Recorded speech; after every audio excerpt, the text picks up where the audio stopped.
అవును ప్రభువా, నీ చిత్తంలో మమ్మల్ని నడిపించావు, రక్షణలోకి నడిపించావు. నీ చిత్తంలో ప్రభువా నిన్ను బయలుపాటు చేసుకున్నావు. నీ చిత్తంలో ప్రభువా నన్ను ఇప్పటి వరకు ఉంచావు ప్రభువా. ముగింపు వరకు కూడా ఉంటావు ప్రభువా. నేను మహిమలో కలిసేంత వరకు నాతో నడుస్తావు నాయనా, నీకు వందనాలు.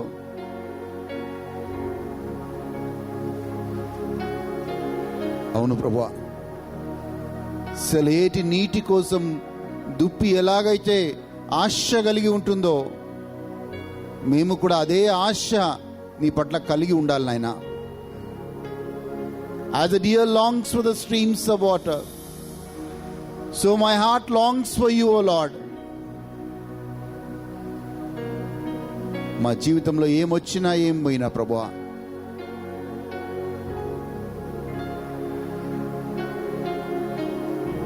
ఈ భూలోకంలో ఎవరిని నమ్మలేం, దేన్ని నమ్మలేం నాయన.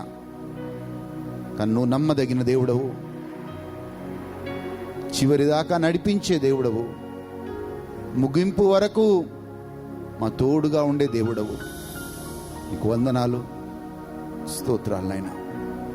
యేసు నామములో అడుగుచున్నాము తండ్రి. దయచేసి కూర్చోండి. మంచిది, మనం వాక్యంలోకి వెళ్దాం. 2 తిమోతికి రాసిన లేఖ 1వ అధ్యాయం 7వ వచనాన్ని మనము బైబిల్లో చూద్దామండి. 2 తిమోతికి రాసిన లేఖ 1వ అధ్యాయం 7వ వచనాన్ని మనం బైబిల్లోని చూద్దాం. ఎస్, దేవుడు మనకు శక్తియు ప్రేమయు, దేవుడు మనకి శక్తియు ప్రేమయు ఇంద్రియ నిగ్రహమును గల ఆత్మనే ఇచ్చెను కానీ పిరికితనము గల ఆత్మను ఇవ్వలేదు. చూడండి, 3 దేవుడు ఇస్తున్నాడు అక్కడ. ఏంటది? 1 ప్రేమ, 2 శక్తి, 3 ఇంద్రియ నిగ్రహము. ఆ ఇంద్రియ నిగ్రహం అనేది ఇంకొక వర్షన్లో సౌండ్ మైండ్ అని ఉంది. సో ఈరోజు మన అంశము సౌండ్ మైండ్. స్థిరమైన మనసు ఒక క్రైస్తవుడు ఎందుకు కలిగి ఉండాలో మనం ధ్యానించబోతున్నాం. ఒకవేళ స్థిరమైన మనసును కలిగి ఉండకపోతే గాలి ఎటు వీస్తే అటు వీచేవాడిగా ఉంటావు. నువ్వు ఒక స్థిరమైన విశ్వాసంలో కొనసాగలేవు, స్థిరమైన కుటుంబ జీవితంలో నువ్వు కొనసాగలేవు, స్థిరముగా నీ ప్రొఫెషన్లో కూడా ఉండలేవు. If you don't have sound mind, నీకు స్థిరమైన మనసు లేకపోతే నువ్వు ఏదైనా పర్వాలేదు. 1 విశ్వాసంలో కొనసాగలేవు, 2 కుటుంబ జీవితంలో కొనసాగలేవు, 3 నీ యొక్క పనిలో, నీ ప్రొఫెషన్లో కూడా నువ్వు స్థిరంగా కొనసాగలేవు. హల్లెలూయా. అందుకే పౌలు ఫిలిప్పీలకు రాసిన లేఖలో 4వ అధ్యాయం 6వ వచనంలో ఏమంటారంటే, do not be anxious or worry or be worried about everything. నువ్వు దేని గురించి కూడా ఏమంటున్నాడు? చింతపడకుడి. చింత అనేది నీ యొక్క మైండ్లో స్టార్ట్ అవుతుంది. చింత అనేది నీకు బయటికి కనబడదు, కానీ చింత అనేది నీ మైండ్లో ఉండేది. ఆ మైండ్లో ఉన్న చింత నీ ఫేస్లో ఒక ఎక్స్ప్రెషన్ లాగా చూడొచ్చు. నువ్వు డల్గా ఉన్నావు అనుకోండి, చింతలో ఉన్నారు, ఆందోళనలో ఉన్నారు, బాధలో ఉన్నారు. సో అది నీ మైండ్లో ఉంటుంది కాబట్టి that will reflect on your face. ఈజీగా చెప్పొచ్చు, నువ్వు బాగలేవు, ఈరోజు నువ్వేదో దాంట్లో చింతపడుతున్నావు, ఏదో ఆందోళనలో ఉన్నావు అని మనము వాళ్ళ ముఖం చూసి చెప్పొచ్చు. కానీ అది మైండ్ నుంచి వస్తుందనే విషయాన్ని నేను చెప్తూ ఉన్నాను. ఎస్, ముందుకెళ్దాం సిస్టర్, ముందుకెళ్దామా. ఎక్కడ దాపామో. దేనిని గురించి చింతపడకుడు గాని, దేనిని గురించి కూడా చింతపడకుడు గాని, ప్రతి విషయములోను ప్రార్థనా విజ్ఞాపనముల చేత కృతజ్ఞతాపూర్వకముగా మీ విన్నపములు దేవునికి తెలియజేయుడి. నీ విన్నపములని దేవుడికి తెలియజేయండి. ఆ పాయింట్ మనం ఆ కింది భాగం మనం ఈరోజు ధ్యానించట్లేదు. కానీ మనము దేని గురించి కూడా చింతపడకుడి అండ్ సౌండ్ మైండ్ గురించి మనం మాట్లాడుతున్నాం. సరే, ఈ మైండ్ మంచిగా ఉండాలి అంటే, మన మైండ్ మంచిగా ఉండాలంటే జాయిస్ మేయర్ది ఒక బుక్ ఉందండి, మీకు ఎప్పుడన్నా ఉంటే చదవచ్చు ఆ book. Mind is the battle field అని చాలా చక్కగా రాస్తుంది ఆ బుక్. సో గ్రేట్ లీడర్స్ కావచ్చు, సక్సెస్ఫుల్ పీపుల్ కావచ్చు, వీళ్ళందరి యొక్క పాజిటివ్ పాయింట్, వీళ్ళందరిలో ఒక గమనించే ఒక మంచి గుణం ఏంటంటే they know how to control their thoughts. వాళ్ళ తలంపులని, వాళ్ళకు వచ్చే మైండ్లోకి వచ్చే థాట్స్ని వాళ్ళు ఎలా కంట్రోల్ చేసుకోవాలో తెలుసు కాబట్టే వాళ్ళు ఈరోజు సక్సెస్ఫుల్ పీపుల్గా లోకంలో ఉన్నారు.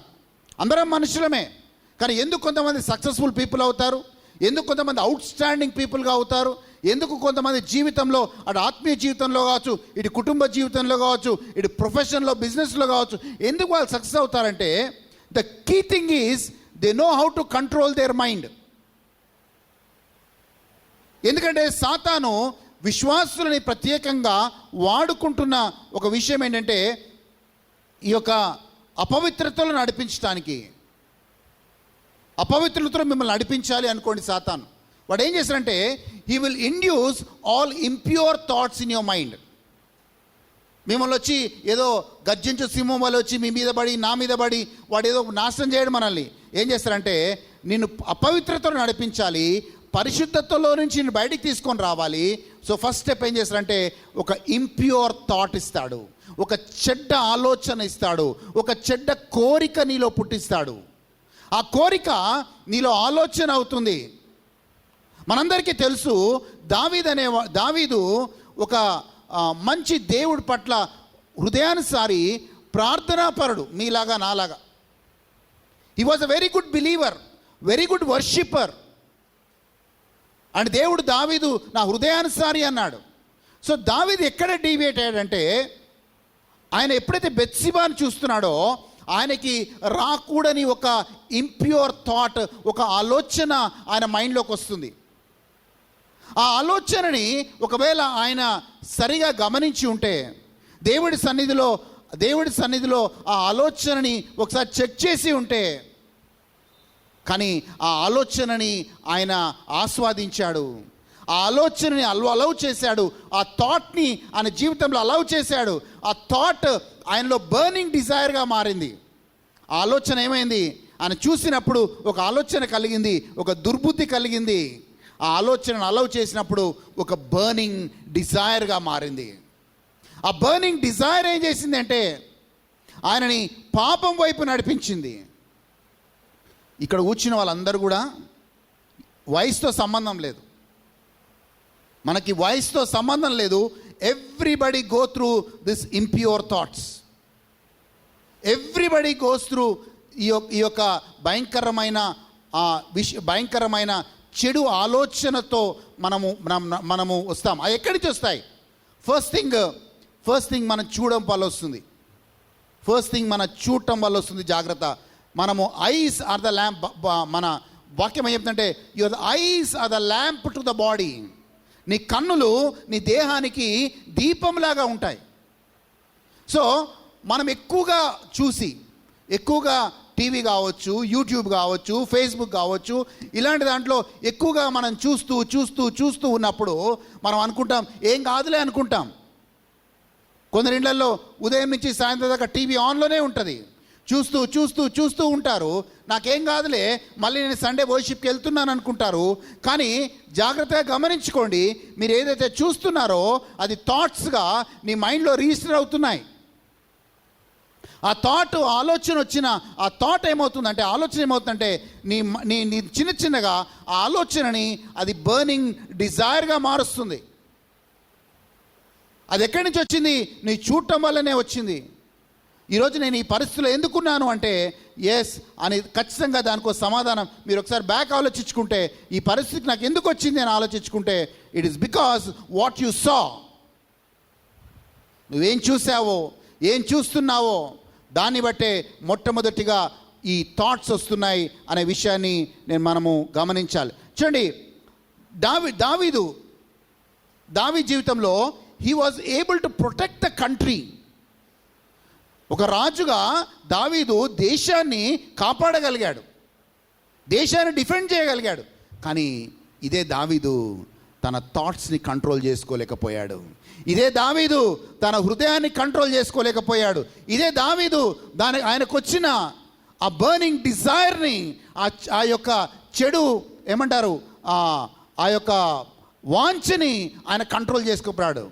One side he was able to control the whole country, but he could not control himself of certain things.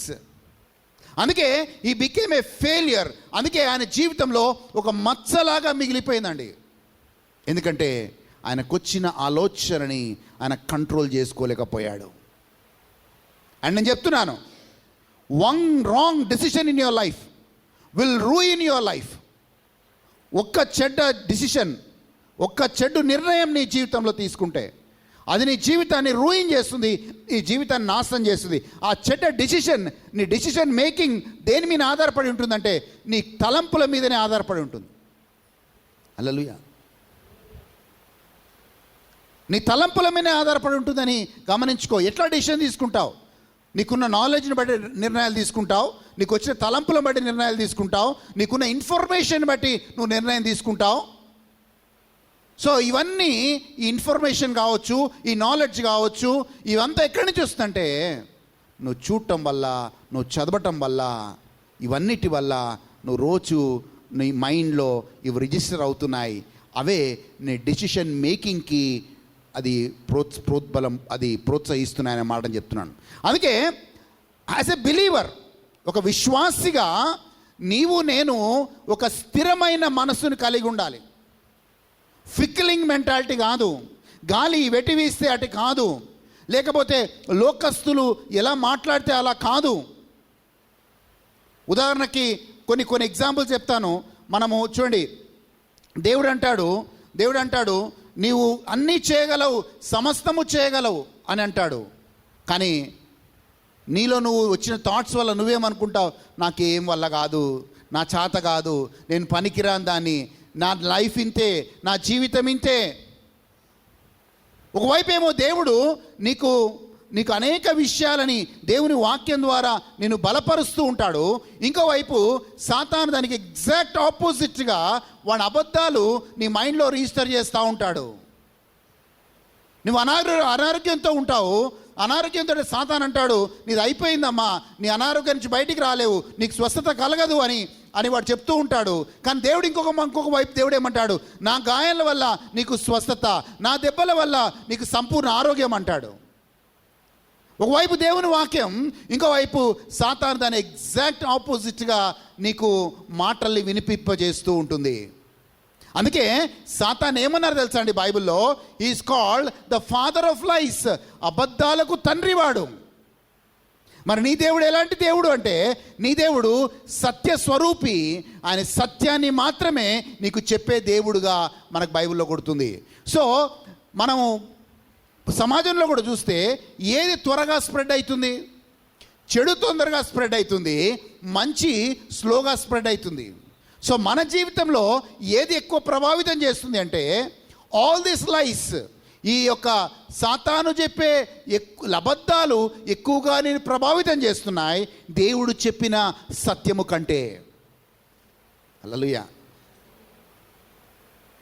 ఈ టాపిక్ని ఎలా ప్రజెంట్ చేయాలా?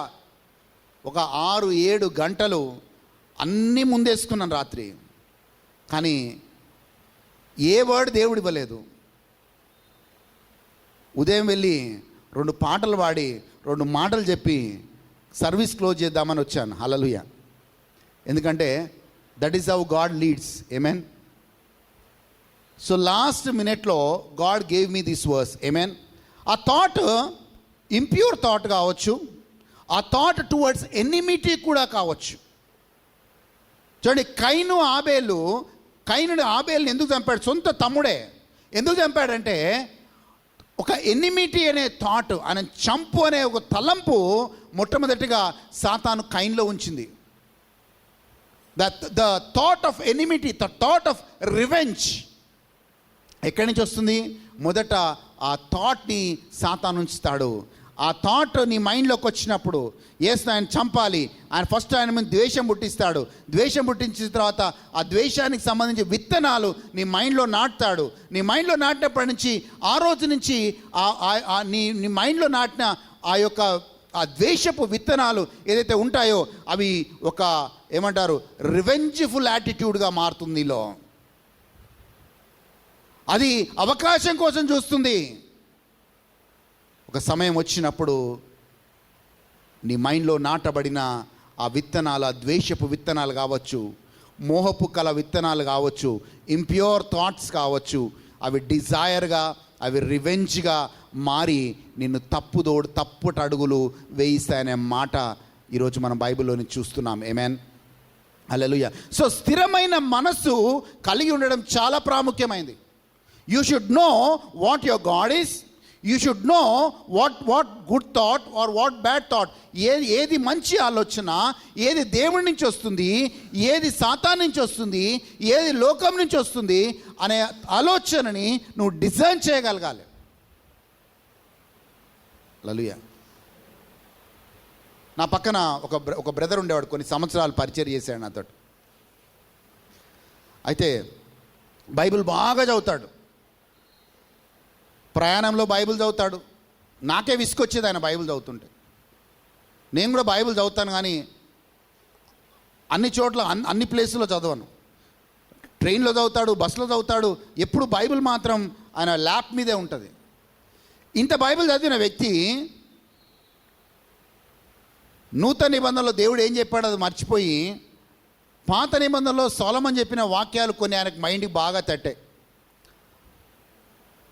అన్న, నేను అన్ని చదివిన తర్వాత ఒకటి నేర్చుకున్నాను అన్నాడు. ఏంట్రా బాబు అంటే, సొలొమోను రాజు అన్న ఓ మాట అన్నాడు, ఇది లైఫ్ అబ్బా, మంచిగా నీకు ఏ తినాలనిపిస్తే తిను, ఏ తాగాలనిపిస్తే తాగు, మళ్ళీ ఈ లైఫ్ నీకు ఉండదు అని సొలొమోను అంటాడన్నా. అంటే ఎక్కడన్నాడరా బాబు సొలొమోను అన్నాను. అంటే మధ్యలో అన్నాడన్నా. అంటే ఆ సాంగ్ ఆఫ్ సొలొమోన్లో మధ్యలో అన్నాడంటే, మధ్యలో కాదు నాన్న, సొలొమోను చివరి దాకా ఏమన్నాడు అది ఇంపార్టెంట్. అంటే చివరి మనం కంక్లూజన్ చదవం. మనం క్రైస్తవులకు ప్రాబ్లం ఏంటంటే, ఒక పారబుల్ తీసుకున్నా, ఒక ప్యాసేజ్ తీసుకున్నా, ఒక చాప్టర్ తీసుకున్నా, మధ్యలో ఒక వర్డ్ పట్టుకుంటాం. ఆ మధ్యలో ఒక వర్డ్ పెట్టుకొని అవును ఇక్కడ ఉంది కదా అని అంటాం. ఏదైనా లెటరు ఫస్ట్ నుంచి లాస్ట్ దాకా చదవాలి. మనం కోర్టుకి వెళ్తే అన్నీ రాస్తాడు పాయింట్లు, లాస్ట్లో మాత్రమే ప్రేయర్ అని ఒకటి రాస్తారు, అది ఇంపార్టెంట్. హల్లెలూయా. మనమేమో ఈ లాస్ట్ భాగాన్ని వదిలేస్తాము, కంక్లూజన్ వదిలేస్తాము, మధ్యలో అప్పటి నుంచి నేను చెప్తున్నాను ఎంత ప్రభావితం చేసిందంటే, ఆ వర్డ్ని బాగా బిలీవ్ చేసే అబ్బాయి he went in to drinking and he eats like anything. ఎందుకు నేర్చుకున్నాడు? అక్కడ బైబిల్లో వచనం పట్టుకున్నాడు. సొలొమోను అన్నాడు, బాగా తినాలి, బాగా త్రాగాలి, బాగా బాగా ఏమనిపిస్తే నీకు, అంటే ఏమనిపిస్తే చేయాలి. నిన్నటి రోజు నేను తుయతైర సంఘం గురించి, ఈరోజు ఎవరైతే last Thursday Bible study miss అయ్యారో, ప్లీజ్ ఈరోజు ఈవినింగ్ అదే మెసేజ్ టెలికాస్ట్ అవుతుంది. మీకోసం ప్రత్యేకంగా నేను రికార్డ్ చేశాను మళ్ళీ. So listen to that. So దాంట్లో మనం ఎలాంటి క్రిస్టియానిటీలో ఉన్నామంటే, మన లైఫ్ వేరు, మన డీడ్స్ వేరు, మన ఫెయిత్ వేరు అన్న క్రిస్టియానిటీలో లోకం ఉంది. అంటే నా క్రియలతో నా విశ్వాసము సంబంధం లేదు. నా విశ్వాసం నా విశ్వాసమే, నా క్రియలు నా క్రియలే. అంటే వారం రోజులు నాకు కావలసిన క్రియలని చేస్తాను, నాకు ఇష్టానుసారంగా ఏది తోస్తే అది చేస్తాను. బట్ ఆదివారం మాత్రము, సండే యథావిధిగా ఒక మంచి క్రైస్తవుడిగా సంఘానికి వస్తాను, చర్చికి వస్తాను, యేసు ప్రభుని ఆరాధిస్తాను. But I'm telling you, both will go hand in hand. నీ క్రియల చొప్పుననే నీవు నేను రేపు తీర్పు తీర్చబడబోతున్నాం. Your faith cannot be separated with your deeds. ఆ వాక్యం చదువుకుందాం. 2 కొరింథీయులకు రాసిన లేఖ 5వ అధ్యాయం 10వ వచనాన్ని చూద్దామండి. 2 కొరింథీయులకు రాసిన లేఖ 5వ అధ్యాయం 10వ వచనం చూద్దాం. ఎందుకనగా తాను జరిగించిన క్రియల చొప్పున అవి మంచివైనను సరే చెడ్డవైనను సరే ఈ దేహముతో జరిగించిన క్రియల చొప్పున ప్రతివాడును పొందునట్లు మనమందరము క్రీస్తు న్యాయపీఠం ఎదుట ప్రత్యక్షము కావలెను. So deeds and faith will go hand in hand. You can never separate deeds and you can never separate faith. హల్లెలూయా, హల్లెలూయా. సో ముందుకెళ్దామండి. సో సౌండ్ మైండ్ గురించి మాట్లాడుతున్నాం. ఒకటి, నిన్ను అపవిత్రతో నడిపించాలంటే ఒక ఇంప్యూర్ థాట్ని, ఒక చెడ్డ తలంపుని సాతాన్ని మైండ్లో ఉంచుతాడు. దావీదు మైండ్లో అదే ఉంచాడు. దావీదు ఎవరు? నీకంటే నాకంటే ఎక్కువగా ప్రార్థించేవాడు. దావీదు ఎవరు? నీకంటే నాకంటే ఎక్కువగా దేవుణ్ణి ఆరాధించేవాడు. కానీ దేశాన్ని కంట్రోల్ చేయగలిగాడు, కానీ తనను తాను కంట్రోల్ చేసుకోలేకపోయాడు. తనకు వచ్చిన తలంపులని కంట్రోల్ చేసుకోలేకపోయాడు. తనకు వచ్చిన డిజైర్ని కంట్రోల్ చేసుకోలేకపోయాడు. సో ఈ వాజ్ నాట్. అందుకే దావీదు ఇంకొక దగ్గర కూడా ఏం చేస్తారంటే వేరే ఫిలిస్టీన్ల దేశానికి వెళ్తాడు. వెళ్ళినప్పుడు దావీదు చూస్తాడు ఈ పరిస్థితిని ఎలా తప్పించుకోవాలని చూసి ఆ టైంలో పిచ్చివాడిలాగా యాక్ట్ చేసి బయటకు వస్తాడు. హల్లెలూయా. ఈ acts like a mad man. అంటే జనరల్గా చెప్పాలి అంటే ఒక పిచ్చోడిని చూస్తే మనం ఏమనుకుంటాం తెలుసా? వాడు ఏమన్నా పట్టించుకో. ఎందుకంటే he is not having sound mind. పిచ్చోడు అని ఎప్పుడు అంటామంటే a person who doesn't have sound mind, we call him a mad person. ఈరోజు క్రైస్తవులుగా మనకు ఉండాల్సింది ఒక సౌండ్ మైండ్, స్థిరమైన మనస్సు. నీ విశ్వాసంలో స్థిరమైన మనస్సు, నీ కుటుంబ జీవితంలో స్థిరమైన మనస్సు, అండ్ నీ ప్రొఫెషన్లో స్థిరమైన మనస్సు. నువ్వు నీ క్యారెక్టర్, నీ వ్యక్తిత్వం మారకూడదు. చూడండి, నీ థాట్స్ వల్లనే నీ యొక్క వ్యక్తిత్వం మారుతుంది. చిన్నగా ఏమవుతుందంటే థాట్ ఆల్వేస్, నీ మైండ్లోకి వచ్చే థాట్ అది డిజైర్గా కన్వర్ట్ అవుతుంది. అది డిజైర్గా కన్వర్ట్ అయింది, అది ఒక హ్యాబిట్గా మారుతుంది.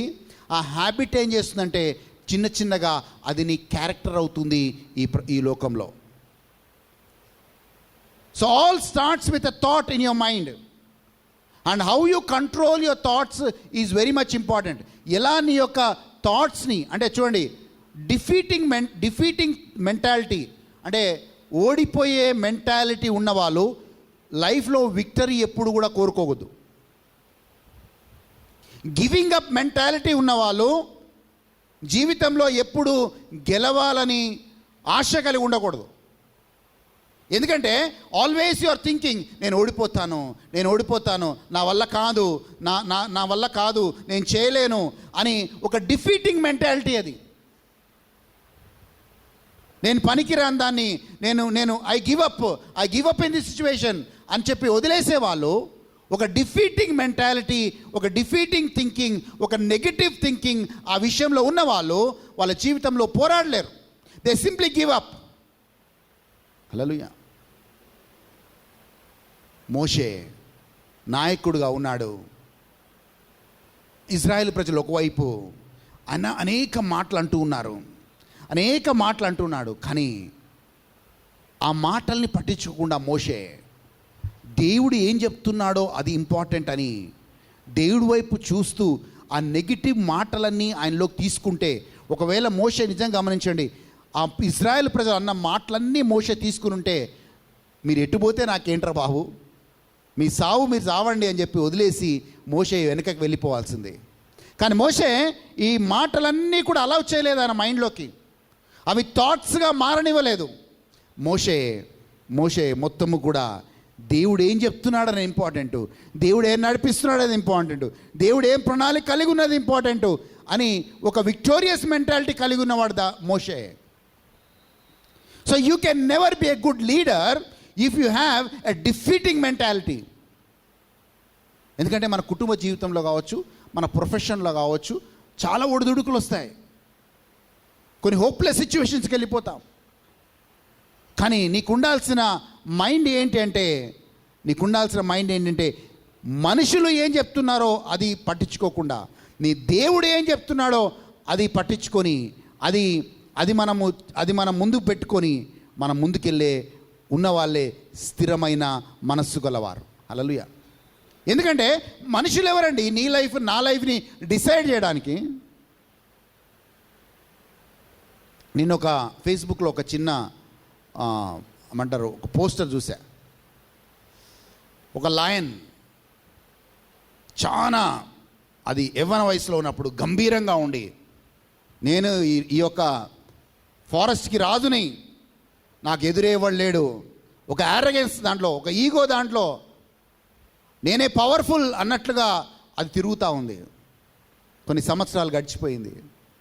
ఇదే లయన్ ముස්සలుగా అయిపోయింది. అడుగు తీసి అడుగు వేయలేని స్థితిలో ఉంది. So nothing is permanent, nothing is permanent. Ego కావచ్చు, యారగెన్స్ కావచ్చు, పవర్ కావచ్చు, nothing is permanent. Only one thing is permanent, that is your relationship with your God. హల్లెలూయా, హల్లెలూయా, హల్లెలూయా. సో మనము మూడు విషయాలు, మూడో పాయింట్ వరకు వచ్చాం. ఒకటి ఇంప్యూర్ థాట్స్, రెండు రివెంజ్ఫుల్ థాట్స్. నువ్వు కొందరిని ఫర్గివ్ చేయలేకపోతున్నావు, నీ లోకల బరి అయిపోయింది, నువ్వు ఫర్గివ్ చేయలేకపోతున్నావు అంటే ఆ విత్తనాలు ఎప్పుడో సాతాను కొందరి మీద మీ మైండ్లో విత్తుతూ వచ్చాడు. You are not able to forgive. కొందరు ఓన్ స్పౌస్ని ఫర్గివ్ చేయరు. హల్లెలూయా. ఎందుకు ఫర్గివ్ చేయరంటే ఒక ద్వేషాన్ని ఏర్పరచుకొని జీవిస్తున్నారు ఇంకా. ఎందుకంటే సాతాను చెప్పాడు, ఇక సాతాను ఆ మైండ్లో నాటుకుంటూ వచ్చాడు విత్తనాలుగా. సో కయీనుని ఆబేలు చంపినట్లుగా మనం ఆ వ్యక్తిని చంపము, కానీ మన మైండ్లో మాత్రం అంత కోపం ఉంది. హల్లెలూయా. We don't kill people, but we have that anger. కానీ బైబిల్ ఏం చెప్తుంది చూద్దాం ఒకసారి. బైబిల్ ఏం చెప్తుంది చూద్దాం. మత్తయి సువార్త 5వ అధ్యాయం 21, 22 వచనాలు చూద్దాం. మత్తయి సువార్త 5వ అధ్యాయం 21, 22 వచనాలు చూద్దామండి దయచేసి. ఎస్. నరహత్య చేయవద్దు, నరహత్య చేయవద్దు, నరహత్య చేయువాడు, నరహత్య చేయువాడు విమర్శకు లోనగునని పూర్వీకులతో చెప్పబడిన మాట మీరు విన్నారు కదా. నేను మీతో చెప్పున్నది ఏమనగా తన సహోదరుని మీద కోపపడు ప్రతివాడు విమర్శకు లోనగును. It is almost as murdering people. ఇది ఎక్కడి నుంచి వచ్చింది? ఈ థాట్స్ ఎక్కడి నుంచి వచ్చాయి? నువ్వు ఒక మైండ్ సెట్కి వచ్చావు, ఆ మైండ్లో ఫిక్స్ అయిపోయావు, నేను ఫర్గివ్ చేయను, ఆయన ఎల్లప్పటికీ నా శత్రువే. అది కూడా పవిత్రతనే. మీరు అనుకోవద్దు బ్రదర్ మేము చాలా మంచోళ్ళం, యేసు ప్రభుని ఆత్మ ద్వారా సత్యము ద్వారా ఆరాధించే మంచి క్రైస్తవులం, బోర్న్ అగైన్ బిలీవర్స్ మేము, మాలో విగ్రహారాధన లేదు, మాలో ఏమీ లేదు. కానీ విగ్రహారాధన ఏంటో తెలుసా? You know what is idol worship? కొలొస్సీలు రాసిన లేఖ 3వ అధ్యాయం 5వ వచనం చూద్దాం. కొలొస్సీలు రాసిన లేఖ 3వ అధ్యాయం 5వ వచనం చూద్దాం. కొలొస్సీలు రాసిన లేఖ 3వ అధ్యాయం 5వ వచనం చూద్దాం దయచేసి. కావున భూమి మీదనున్న మీ అవయవములు అనగా జారత్వమును అపవిత్రతను, చూడండి ఇవన్నీ కూడా జారత్వమును అపవిత్రతను కామాతృతను దురాశను విగ్రహారాధనను అయిన ధనాపేక్షను చంపివేయుడి. ఇవన్నీ విగ్రహారంతో పోలుస్తున్నాడు. Is comparing all these things with idolatry. విగ్రహారాధన ఎంత హానికరమో, కామకత్వము, ఇంకా జారత్వము, అపవిత్రత, దురాశలు, విగ్రహారాధన అయిన ఇవన్నీ విగ్రహారంతో సమానము. So what is the use of being Born again? మనం తిరిగి ఇవన్నీ ఉన్న తర్వాత విగ్రహారాధన ఉన్నట్లే, ఇవన్నీ విగ్రహారాధనలో ఉన్నప్పుడు మనం తిరిగి జన్మించడంలో అర్థం లేదు. Hope you are able to understand. అర్థమవుతుంది అనుకుంటున్నాను. Hallelujah. So these 3 things will destroy. అపవిత్రత మనిషిని నాశనం చేస్తుంది, రివెంజ్ఫుల్ థాట్స్ నిన్ను డిస్ట్రాయ్ చేస్తుంది, అండ్ మూడో విషయం ఏం చెప్పాను? డిఫీటెడ్ మెంటాలిటీ, ఓడిపోయే తత్వం, గివింగ్ అప్ తత్వం. When you give up, yes నేను చేయలేను, నేను ముందుకు వెళ్ళలేను, నేను ఇక చేయలేను. హల్లెలూయా. నేను చెప్తున్నాను, నాకే ఆ మెంటాలిటీ ఉంటే ఈ స్థాయికి వచ్చేవాడిని కాదు. ఈ మైక్ నాకు ఒక 20 years బ్యాక్ ఇచ్చారు ప్రేయర్ చేయమని. 20 years బ్యాక్ నేను ఎవరినో ప్రేయర్కి తీసుకెళ్ళాను, మైక్ ఇచ్చారు నాకు, ఇప్పుడు బ్రదర్ ప్రార్థన చేస్తాడని. నా కాళ్ళు చేతులు అన్నీ వణికాయి. ఏం ప్రార్థన చేశానో దేవుడు తెలుసు, కానీ కళ్ళు మూసుకున్నాను, ఏదో చెప్పాను నాకు తెలీదు. అంటే ప్రార్థన కూడా చేయలేని స్థితిలో నేనున్నాను మైక్ పట్టుకొని. నా కాళ్ళు చేతులు అన్నీ వణికేవి, కానీ వెనకాల కూర్చొని మంచి మంచి స్పీకర్స్ మాట్లాడుతుంటే, ప్రభువా ఒకరోజు నేను ఇలా ఉండాలి, నేను ఒక కల కన్నాను. ఆ కళ ఏంటంటే, ఇలా ఉండాలి ప్రభువా, ఇలా బోధించాలి, ఇలా నేను తయారు కావాలి. ఆ రోజు నేను ఒకవేళ డిఫీటింగ్ మెంటాలిటీ, నేను చేయలేను, ఒక్క నిమిషం ప్రార్థన చేయని వాడిని గంట సేపు ఏం బోధిస్తాను. ఒకవేళ అలాంటి డిఫీటింగ్ మెంటాలిటీ నాలో ఉండుంటే నేను ఈరోజు ఒక టీచర్గా, బైబిల్ టీచర్గా ఉండేవాడిని కాదు. అదొక సవాల్గా తీసుకున్నాను. ప్రభువా నేను అలా ఉండాలి, అలా ఉండాలని ఒక కలగన్నాను. ఆ కళని దేవుడు నెరవేర్చాడు. So dream big. William Carey అంటాడు ఒక మాట, attempt great things for God and God will do great things in your life. Hallelujah. మా వాళ్ళందరూ, మా ఫ్యామిలీ అంతా ఒక రకంగా ఆలోచిస్తే దాన్ని ఎగ్జాక్ట్ ఆపోజిట్గా ఆలోచిస్తాను. ఇది ఎందుకు చేయకూడదు, అది మనం చేయలేమంటారు వీళ్ళు ఫస్ట్. హల్లెలూయా. But why can't we do? ఎందుకో తెలుసా? మన ధైర్యం మన దేవుడు. ఆమేన్. ఒక్కసారి ధైర్యంగా ముందడుగేస్తావా, హీ విల్ క్లియర్ ఎవ్రీథింగ్. ఆమేన్. ఆ విశ్వాసంలోకి వచ్చినప్పుడు మనం అసాధ్యమైనవి సుసాధ్యమైనవన్నీ కూడా, అసాధ్యమైనవి కూడా దేవుడు సుసాధ్యం చేస్తాడు. కానీ ఒక లేజీ పర్సన్ లాగా మనం ఇంట్లో పడుకొని, అమ్మో బయట పులు ఉందంట, బయట ఆయన ఉన్నాడంట, బయట వాళ్ళు ఉన్నారంట. దావీదు పెద్ద వారియర్ కాదు, కానీ దావీదులో లేనిదేంటో తెలుసా? డిఫీటింగ్ మెంటాలిటీ లేదు. నేను పోరాడతాను అండ్ నా యావే దేవుడు నాతో ఉన్నాడు. సైనికులందరికీ వాళ్ళ సైనికులే వెల్ ట్రైన్డ్. సౌలు సైన్యం అంతా వెల్ ట్రైన్డ్, కానీ వాళ్ళకి డిఫీటింగ్ మెంటాలిటీ ఉంది. అందుకే ఆ గొలియాతును సాగిపోయారు. అయ్యో మేము గెలవలేము, మేము తట్టుకోలేము ఆయన్ని అని డిఫీటింగ్ మెంటాలిటీ కాబట్టి అక్కడ కూర్చొని పోయారు, అక్కడ ఆగిపోయారు. కానీ దావీదు ఒక సోల్జర్ కాకపోయినా, he was not having a defeating mentality. పోరాడతాను, నా దేవుడు నాకు సాయం చేస్తాడు. ఒరే గొలియాత్, నువ్వు కత్తితో బడిచెతో వస్తున్నావురా, నేను నా దేవుడైన యావే నామంలో వస్తున్నాను అన్నాడు. అది విక్టోరియస్ మెంటాలిటీ. ఈ mentality comes from a sound mind. స్థిరమైన మనస్సు కలిగి ఉంటే, అండ్ స్థిరమైన మనస్సు ఎప్పుడు నీ దేవుణ్ణి జ్ఞాపకం చేస్తుంది. స్థిరమైన మనస్సు ఎప్పుడు కూడా నేను ముందుకు నడిపిస్తుంది. స్థిరమైన మనస్సు నేను పరిశుద్ధతలోకి నడిపిస్తుంది. స్థిరమైన మనస్సు నేను ఇతరులకు క్షమించే ఒక మంచి హృదయం ఇస్తుంది. స్థిరమైన మనస్సు నేను విక్టోరియస్ మెంటాలిటీలో ఉంచుతుంది. హల్లెలూయా. అండ్ నాలుగవది నాశనం చేసే ఒక థాట్ ఏంటంటే ప్రైడ్, గర్వం. ఈ గర్వం అనే ఈ యొక్క థాట్ మొదట సాతానుకు వచ్చింది, మొదట లూసిఫర్కి వచ్చింది. లూసిఫర్కి ఏం థాట్ వచ్చిందో చూద్దామండి. యెషయా గ్రంథం 14వ అధ్యాయం 13-15 వచనాలు చూద్దాం. యెషయా గ్రంథం 14వ అధ్యాయం 13-15 వచనాలు చూద్దాం. 13-14 మీదకెక్కుదును అమ్మా, మేఘమండలము మీదికెక్కుదును, మేఘమండలం మీదికెక్కుదును, మహోన్నతునితో నన్ను సమానునిగా చేసుకొందును అని నీవు మనస్సులో అనుకొంటివి గదా. నీవు పాతాళమునకు నరకములో ఒక మూలకు త్రోయబడితివే. నిన్ను చూచువారు నిన్ను నిదానించి చూచుచు ఇట్లు తలపోయిదురు. భూమిని కంపింపజేసి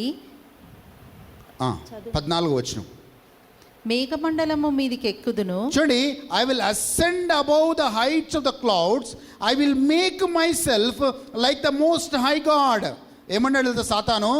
నేను నా యెహోవా దేవుడి కంటే ఎక్కువగా నేను హెచ్చించుకుంటాను. I will make myself like the most high, but you will be brought down to the Sheol. ఎప్పుడైతే ఈ ఆలోచన వచ్చిందో, యావే దేవుడిని చూసి ఆ దేవుడిలాగా నేను ఎందుకు ఉండకూడదు, ఆ దేవుడిలాగా నేను ఎందుకు ఆ సింహాసనం మీద కూర్చోకూడదు, ఎప్పుడైతే ఆ థాట్ వచ్చిందో, the very thought destroyed him. ఆ ఆలోచన ఆయనని నాశనం చేసిందనే మాట చెప్తా ఉన్నాను. చాలామంది యోగా చేస్తారు. ఎందుకు చేస్తారు చెప్పండి యోగా? Any idea? ఎందుకు యోగా చేస్తారు? ఎస్, యోగా చేసే వాళ్ళందరూ కూడా ఆసనాలు పక్కకు పెట్టేస్తే, most of the people who do yoga do it because they want to control their thoughts. వాళ్ళ ఆలోచనల్ని కంట్రోల్ చేసుకోవాలి. వాళ్ళ ఆలోచనలు కంట్రోల్ చేసుకున్నప్పుడే, వాళ్ళ ఆలోచనలు సరిగా ఉన్నప్పుడే వాళ్ళ డెసిషన్ మేకింగ్ సరిగా ఉంటుంది అన్న దృక్పథంతో వాళ్ళు యోగా చేస్తారు, మెడిటేషన్ చేస్తారు. కానీ నేనేమంటా అంటే, మనము ఈ యొక్క థాట్స్ నుంచి, సరైన నిర్ణయాల నుంచి ఎప్పుడు బయటకు వస్తామంటే, 4 పాయింట్స్ చెప్తాను, త్వరగా ముగిద్దాం మనం. First thing, how to protect your mind. How to protect your mind. ఎలా నీ యొక్క మైండ్ని నువ్వు కాపాడుకుంటావు ఇలాంటి విషయాలంటే, fill that mind with the knowledge of God. ఆ మైండ్ని దేవుని యొక్క జ్ఞానముతో నువ్వు నింపుకోవాలి. చూడండి, ఎవరు కాన్ఫిడెంట్గా ఉంటారు, ఎవరు ఆఫీస్లో కాన్ఫిడెంట్గా ఉంటారు తెలుసా? రూల్స్ రెగ్యులేషన్ తెలిసిన వాళ్ళు కాన్ఫిడెంట్గా ఉంటారు. మన నరేష్ గారు ఉన్నారు, కేసు వాదించాడు. ఎప్పుడు కాన్ఫిడెంట్గా ఉంటాడో తెలుసా? సెక్షన్లు అన్నీ తెలిసి, కేసు తరోగా తెలిసినప్పుడు ఫుల్ ఇక ఏమంటారు, ధైర్యంగా, ఎంతమంది లాయర్లు ఉన్నా, ఎంతమంది అడ్వకేట్లు ఉన్నా, ఎంత ఎక్స్పీరియన్స్ జడ్జి ఉన్నా, ఇట్ డజంట్ మ్యాటర్. ఎందుకంటే is fully equipped with knowledge. Hallelujah. So మనము దేవుని నాలెడ్జ్తో మనం నింపబడితే మనము మన మైండ్ని ప్రొటెక్ట్ చేసుకోగలుగుతాం. అందుకే హోషేయ గ్రంథంలో యేసుప్రభు ఏమన్నా తెలుసా? యేసుప్రభు ఏమన్నా అంటే, నీ యొక్క ప్రజలు ఎందుకు నశిస్తున్నారు అంటే, దేవుని గురించిన జ్ఞానము లేక. They people are perishing because they don't have knowledge about God. హోషేయ 6:6లో ఆ మాటను చదువుతాం. సో ఈ థాట్స్ అనేవి, నీ నెగిటివ్ థాట్స్ అనేవి ఆ స్ట్రాంగ్ హోల్డ్స్. ఆ థాట్స్ ఎలా ఉంటాయంటే అండి, నేను డీప్గా ఈ సబ్జెక్ట్లో వెళ్ళట్లేదు, కానీ ఈ థాట్స్ ఎలా ఉంటాయంటే, నీకు వచ్చిన థాట్స్ నీ మైండ్లో ఒక స్ట్రాంగ్ హోల్డ్గా ఉంటుంది. అంటే ఇంకెవ్వరు చెప్పినా సరే ఆ విషయంలో మీరు వినరు. అలాంటి స్థాయిలో మీరు ఉన్నారంటే, అలాంటి స్థితిలో మీరు ఉన్నారంటే, it's a strong hold in your life. మీరు అన్ని విషయాలు వింటారు. ఒక ఆయన కలిసాడు నాకు ఈ మధ్య. ఆయన ఏమన్నాడు తెలుసా అండి? బ్రదర్, మీరు ఏం చెప్పినా నేను వింటా. ప్రార్థనకు రమ్మంటే ప్రార్థనకు వస్తాను, షకీనాకు రమ్మంటే షకీనాకు వస్తాను, బైబిల్ 4 గంటలు చదవమంటే చదువుతాను, కానీ ఒక్కటి మాత్రం చేయను, నన్ను మందు తాగకుండా నేను ఉండలేను. సో అది ఒక్కటి అడగొద్దు, ఏమైనా చేస్తానన్నా. హల్లెలూయా. నేను 2 ముగ్గురితో డిస్కస్ చేశాను, ఈయన ఇట్లా చేస్తున్నాడు, ఏం చేద్దామని. హల్లెలూయా. సో అందరి సలహా సూచనల మేరకు ఎస్, నువ్వు మందు తాగొచ్చు అన్నాం. హల్లెలూయా. ఏమన్నాము? మీరు మందు తాగొచ్చు, కానీ ఒక కండిషన్. ఆ గ్లాస్లో మందు పోసినప్పుడల్లా ఏం చెప్పాలి? ప్రభు అయిన క్రీస్తు రక్తం, ఇది ప్రభు అయిన క్రీస్తు రక్తంగా మారిపోను కాక. There is power in the blood. ఒకరోజు చెప్తాను దాని గురించి. సో ఒక ప్రేయర్ ఇచ్చాం ఆయనకి. ఆ ప్రేయర్ ఏంటంటే, ఇది నేను తాగేది, ఇది ప్రభు అయిన క్రీస్తు రక్తం, ప్రభు అయిన క్రీస్తు రక్తంగా ఇది మారిపోను గాక, నాకు హాని కాకుండా నాకు మేలు చేయను గాక అని చెప్పి ఒక ప్రేయర్ ఇచ్చాం ఆయనకి. It is all about blood of Jesus. అబ్బా, సింపుల్ ప్రేయర్ బ్రదర్. చాలామందిని చూసాం మేము, కానీ మీలాంటి వాళ్ళని చూడలేదన్నాడు నన్ను. హల్లెలూయా. చాలామంది చూసాం కానీ నీలాంటి వాళ్ళని చూడలేదు. దేవుడికి స్తోత్రం అనుకున్నా. ఏమేన్? ఫస్ట్ డే తాగాడు, సెకండ్ డే తాగాడు, థర్డ్ డే తాగాడు, 10th డే ఏదైతే ఆయన ప్రార్థన చేశాడో, ఇది బ్లడ్ ఆఫ్ జీసస్గా మారునాక ప్రార్థన చేశాడో, ఆ గ్లాస్ నెక్స్ట్ టైం 10వ రోజు ఎత్తుకుంటున్నప్పుడు అది బ్లడ్గా కనపడుతుంది ఆయనకి. ఏం కనపడుతుంది? అది బ్లడ్గా కనపడుతుంది. దాంట్లో మందే పోసాడు కానీ బ్లడ్గా కనపడుతుంది. ఆ వాసన కూడా బ్లడ్ ఎలా అయితే స్టింకింగ్ స్మెల్ వస్తుందో అలాంటి స్మెల్ వస్తుంది. ఎంతగానో ప్రేమించి మందు తాగేవాడు ఆ రోజు నుంచి మందు వదిలేశాడు కంప్లీట్గా. వదిలేయడం కాదు, ఆ మందు అంటే విరక్తి పుట్టింది. ఏం చేసిందంటే, క్రీస్తు రక్తం ఏం చేస్తుందంటే, when you pray in the blood, మీరు మీరు మీరు ఏదైనా బాండేజ్లో ఉంటే, ఏదైనా దీంట్లో ఉంటే, వెన్ యూ ప్రే, ఆ బ్లడ్ ఆఫ్ జీసస్ ఏం చేస్తుందంటే ప్రతి బాండేజ్ని, మనకు అటాచ్ అయిన ప్రతి బాండేజ్ని, అది ఎంత స్ట్రాంగ్ హోల్డ్ అయినా సరే దాన్ని విరగొడుతుంది, మనల్ని స్వతంత్రులుగా చేస్తుంది. ఆ వ్యక్తికి కూడా జరిగింది అదే పౌలు అంటాడు. 2 కొరింథీయులు రాసిన లేఖ 10వ అధ్యాయం 4-5 వచనాలు చూద్దాం. 2 కొరింథీయులు రాసిన లేఖ 10వ అధ్యాయం 4-5 వచనాలు చూద్దామండి. 2 కొరింథీయులు రాసిన లేఖ 10వ అధ్యాయం 4-5 వచనాలు చూద్దాం. మా యుద్ధోపకరణములు శరీర సంబంధమైనవి కావు కానీ దేవుని ఎదుట దుర్గములను పడద్రోయ జాలినంత ఈ దుర్గముల గురించి మాట్లాడుతున్నాను. నువ్వు థాట్ని అలౌ చేస్తే అదొక స్ట్రాంగ్ హోల్డ్గా ఉంటుంది. It becomes a strong hold. ఇంగ్లీష్లో, తెలుగులో దుర్గములు అని ఉంది, ఇంగ్లీష్లో స్ట్రాంగ్ హోల్డ్ ఉంది. ఆ స్ట్రాంగ్ హోల్డ్ ఏం చేస్తుందంటే నిన్ను ఆ థింకింగ్ నుంచి బయటికి రానివ్వదు, ఆ ఆలోచన విధానం నుంచి బయటికి రానివ్వదు. చదవండి. దుర్గములను పడద్రోయ జాలినంత బలము కలదై ఉన్నది. సో నాలెడ్జ్ ఆఫ్ గాడ్ ఏం చేస్తుంటే, దేవుని యొక్క జ్ఞానం ఏం చేస్తుంటే ఆ స్ట్రాంగ్ హోల్డ్ని విరగొడుతుంది. That stronghold will be broken. Blood of Jesus ఎలాగైతే ఆయన మైండ్లో ఉన్న స్ట్రాంగ్ హోల్డ్ని బ్రేక్ చేసిందో, నీ మైండ్లో ఉన్న స్ట్రాంగ్ హోల్డ్ని నాలెడ్జ్ ఆఫ్ గాడ్, దేవుని యొక్క జ్ఞానం, అది నశింపచేస్తుంది. Hallelujah. First thing is to have your sound mind ఉండాలంటే దేవుని యొక్క జ్ఞానం కలిగి ఉండాలి. అండ్ దేవుని జ్ఞానం నీకు బైబిల్ గ్రంథం చదవటం వల్లే వస్తుంది. సెకండ్ థింగ్, రెండవది ఆటోమేటిక్గా ప్రార్థన. ఇందాక చెప్పాను, ఫిలిప్పీయులకు రాసిన లేఖ 4:6లో నీ ప్రతి విషయము ప్రార్థనలో దేవుడి దగ్గర తీసుకెళ్ళాలి. అండ్ నాలుగవది చాలా ప్రాముఖ్యమైనది ఏంటంటే థింక్ రైట్ థింగ్. ప్రతి విషయాన్ని నెగిటివ్గా ఆలోచించకుండా ప్రతి విషయాన్ని పాజిటివ్గా ఆలోచించడానికి నీ మైండ్ని ట్రైన్ చేసుకోవాలి. చాలామందికి ఒక అలవాటు ఏంటంటే, ఇది అయిపోయింది, లైఫ్ అయిపోయింది. ఒక చిన్న జరగగానే ఏదో ఊహించుకుంటారు, ఏదో జరుగుతుందని. లైఫ్లో ఏదో జరిగిపోయింది అన్నట్టుగా ఊహించుకొని బాధపడతారు. So third thing is to have a sound mind, think in a right way.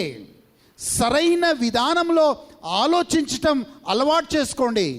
ప్రతిదీ నెగిటివ్గా చూడటం, ప్రతిదీ నెగిటివ్గా ఆలోచించటం, అండ్ ప్రతిదీ నీకు హానికరంగా ఉంటుందని ఆలోచించే విధానం నుంచి బయటికి రావాలి. To have a sound mind, think in a right way. Hallelujah. సరైన విధానంలో ఆలోచించాలి. And see everything in a positive way. ఒక వ్యక్తి చూస్తే ఈతో మాట్లాడే వేస్ట్ మనము, హల్లెలూయా. కానీ when you see in a positive way, you can bring out good from a worst person. When you see in a positive way, దేవుడు అంటాడు, కీడు చేసిన వారికి మేలు చేయుడి. ఈ మధ్యకాలంలో నేను పాటించిన ప్రిన్సిపల్ చెప్తాను మీకు. ఏం చేయట్లేదు, I'm even praying less but practising more. ఏంటో తెలుసా, ఎక్కడైనా దేవుడు చెప్పాడు అనుకో, కీడు చేసిన దగ్గర మేలు చేయమని, సో ఆ ఇంప్లిమెంటేషన్ చేస్తున్నాను ఎగ్జాక్ట్గా. చేసి దేవుడి దగ్గర అన్న, ప్రభువా నువ్వు చెప్పిన వర్డ్ నేను చేశాను, now I'm expecting a miracle. Hallelujah.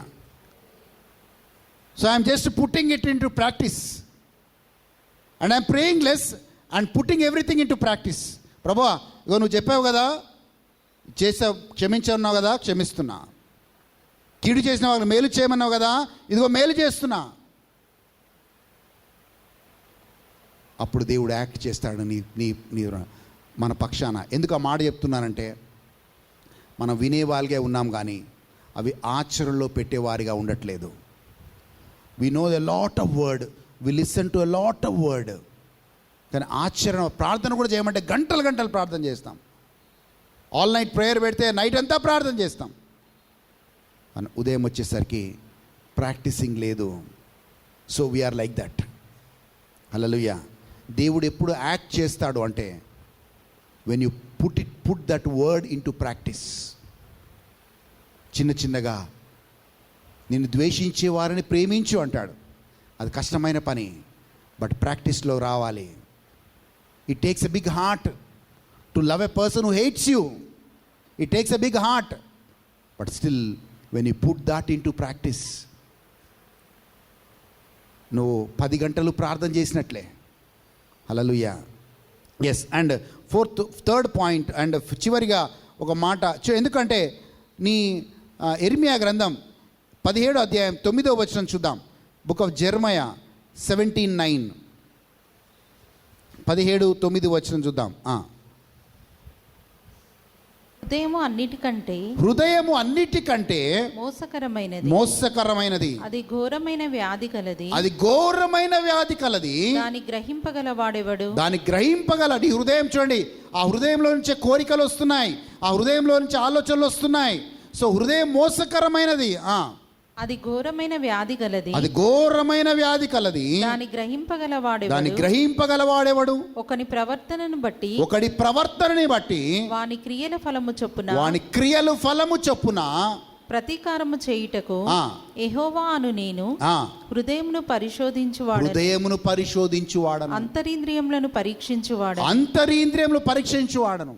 So నువ్వు ఏమైతే ఉన్నావో ఈరోజు, అది ఏమైందంటే ఒక థాట్ ద్వారానే అయింది. ఈరోజు నువ్వు క్యారెక్టర్ ఏమవుతుందో, పలానా వ్యక్తి గురించి ఎమ్మటే మనం ఒక అవగాహనకు వస్తాం. శారన్ ఎలాంటి వాడంటే ఒక అవగాహనకు వస్తాం. మరి శారన్ అలా ఎందుకు అయ్యాడు అంటే, శారన్లో ఆరంభమైంది ఒక థాట్. ఆ థాట్ ఒక డిజైర్గా మారింది, ఆ డిజైర్ ఒక యాక్షన్గా మారింది. ఆ యాక్షన్ ఈరోజు శారన్ ఒక వ్యక్తిగతంగా మనకు ఫిజికల్గా కనబడుతున్నాడు. So all of us are like that. So ఆ బ్యాక్కి వెళ్ళాం. ఎక్కడి నుంచి ఆరంభమైంది మనకి? ఈరోజు నా కోపానికి కారణం ఏంటి? నాకు వచ్చే ఇంప్యూర్ థాట్స్కి కారణం ఏంటి? నేను గర్వంలో జీవించడానికి కారణం ఏంటి? ఒకసారి మనం ఆలోచిస్తే, it was a thought that was sown. లూసిఫర్కి ఆలోచన వచ్చింది, దేవుడు పడేశాడు. దావీదుకి ఆలోచన వచ్చింది, ఆ ఆలోచన కోరికగా మారింది, ఆయన జీవితంలో చేయకూడని పని చేశాడు. It all started with a thought. అందుకే క్రైస్తవులుగా నీవు నేను స్థిరమైన మనస్సు కలిగి ఉండడం చాలా ప్రాముఖ్యమైంది. 4 విషయాలు చేయాలి. 1, నాలెడ్జ్ ఆఫ్ గాడ్తో మనం మైండ్ నింపుకోవాలి. 2, ప్రార్థనతో మనం ముందుకెళ్ళాలి. 3, think in a right way, సరైన విధానంలో ఆలోచించడం నేర్చుకోవాలి. అండ్ 4, చాలా ప్రాముఖ్యమైనది, trust God always what ever is the situation. దేవుణ్ణి అన్ని విషయాల్లో నమ్మేవారిగా ఉండాలి. నేను చెప్పాను, సాతాను ఒకవైపు అబద్ధాలు చెప్తూ ఉంటాడు, కానీ సత్యం ఏం చెప్తుందో, దేవుడు ఏం చెప్తుందో, అప్పుడు దేవుడి మీద ఆధారపడి జీవించినప్పుడే నీ జీవితంలో అన్నీ జరుగుతాయి. You should trust God. యెషయా గ్రంథం 26వ అధ్యాయం 3వ వచనం చూద్దాం. చివరి వచనం, యెషయా గ్రంథం 26వ అధ్యాయం 3వ వచనం చూద్దాం. Yes, Isaiah. ఎవని మనస్సు నీ మీద ఆనుకొనునో, ఎవని మనస్సు నీలాగా అనుకొనునో, నీ మీద ఆనుకొనునో, ఎవని మనస్సు నీ మీద ఆనుకొనునో వానిని నీవు పూర్ణ శాంతి గలవానిగా కాపాడుదువు. జాగ్రత్తగా వినండి, మళ్ళీ చదవండమ్మా. చెవులున్న వారి మాట వినాలి జాగ్రత్తగా. ఎవని మనస్సు నీ మీద ఆనుకొనునో వానిని నీవు పూర్ణ శాంతి గలవానిగా. ఎవని మనస్సు, whose mind relies on God, he is the man who enjoys peace. So నీ మనస్సు దేవుని మీద ఆనుకొనుందా? నీ మనస్సు దేవుని మీద ఆనుకొని ఉంటే ఆయన తలంపులు కలిగి ఉంటావు. అందుకే దేవుడు అన్నాడు, నా తలంపులు నీ తలంపుల వంటివి కాదు, నా తలంపులు ఉన్నతమైనవి. So let us be filled with the thoughts of God. లేచి నిలబడదామండి, టైం అయిపోయింది. అండ్ సంబడి అందరు వెయిట్ చేస్తున్నారు బయట. లేచిన పడదాం. స్తోత్రం ప్రభువా. Hallelujah. Thank you Lord, thank you Jesus, thank you Lord, thank you Lord. దయచేసి మీ మీ రైట్ హ్యాండ్ని మీ ఫోర్ హెడ్ మీద పెట్టుకోండి, ప్రార్థన చేద్దాం. మీ రైట్ హ్యాండ్ని మీ ఫోర్ హెడ్ మీద పెట్టుకోండి, ప్రార్థన చేద్దాం. Thank you lord. పరిశుద్ధుడా, నీకు వందనాలు, నీకు స్తోత్రాలు నాయనా. ప్రభువా, ఈరోజు స్థిరమైన మనస్సు గురించి మేము విన్నాం ప్రభువా. ఇదిగో ప్రభువా, మా యొక్క కుడి చేతిని మా మనస్సు మీద పెట్టుకొని ప్రార్థిస్తున్నాం ప్రభువా. ప్రభువా, నాకు స్థిరమైన మనస్సు నీవు ప్రభువా. స్థిరమైన మనస్సు సరైన నిర్ణయాలు తీసుకుంటుంది. స్థిరమైన మనస్సు ప్రభువా అటు ఇటు పోకుండా పరిశుద్ధతలో నడుస్తుంది. స్థిరమైన మనస్సు గర్వంలో నడవకుండా స్థిరమైన మనస్సు తగ్గించుకొని జీవిస్తుంది. స్థిరమైన మనస్సు ఇతరులతో వైరము కలిగి ఉండకుండా శాంతిని కోరుకుంటుంది. స్థిరమైన మనస్సు సరైన విధానంలో ఆలోచింపచేస్తుంది ప్రభువా. ఈరోజు నేను విశ్వాసంలో స్థిరముగా కొనసాగాలి అంటే నాకు స్థిరమైన మనస్సు ప్రభువా.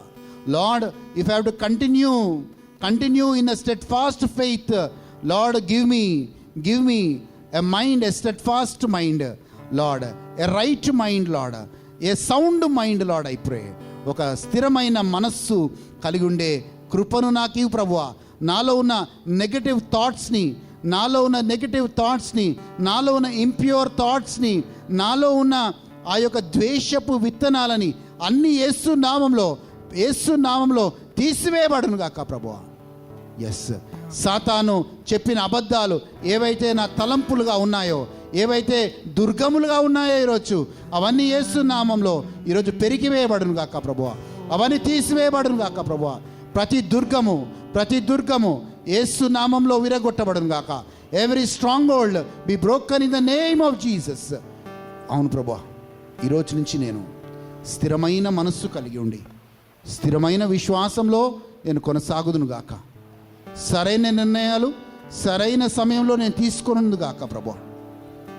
స్థిరమైన మనస్సు కలిగి ఉన్న నేను సరైన విధానంలో నేను ఆలోచింపచేసే కృపను నాకు ఇవ్వండి ప్రభువా. స్థిరమైన మనస్సు నన్ను నీ మార్గంలో, నీ సత్యంలో నన్ను స్థిరపరుస్తుంది. స్థిరమైన మనస్సు సాతాను చెప్పే ప్రతి అబద్ధాన్ని తిప్పికొడుతుంది. యేసు నామంలో అడుగుచున్నాము తండ్రి. Amen, amen, amen.